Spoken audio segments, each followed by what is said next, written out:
Convicted murderer Richard Leavitt is making his last pitch to prove his innocence before Tuesday's scheduled execution. And he agreed to a phone interview with me this afternoon to tell his side of the Danette Elge murder case that most people have heard only from prosecutors, police, and defense attorneys. And as you're about to hear in tonight's big story, his is the voice of a man who's resigned to his fate but still hoping for a last-minute reprieve.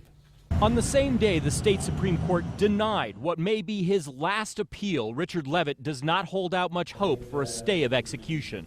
Don't expect anything to state. The state of Idaho seems to have a problem with admitting they've made errors, so I gave up on them a long time ago. I've done all I can do. You know, I got convicted. Okay, that's that. I say it was because of a screwed up system. He's always claimed technicalities kept the state from correcting errors made by ineffective counsel. And he repeats that the state has the wrong man and should actually be looking for a woman. Who do you think killed Danette? The ex-lesbian lover roommate, Thelma Wilkins. So you think Thelma was setting you up?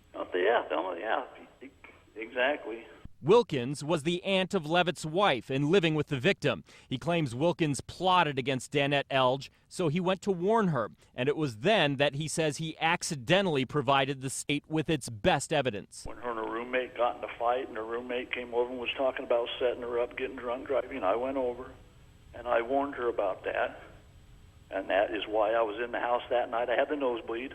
The prosecution maintains the blood didn't come from a nosebleed, but a knife wound he suffered while stabbing Elge 15 times and cutting out her sex organs. Still, it's a strictly circumstantial case, and Leavitt says he passed a polygraph performed by one of the foremost polygraphers in the country that's 97% accurate.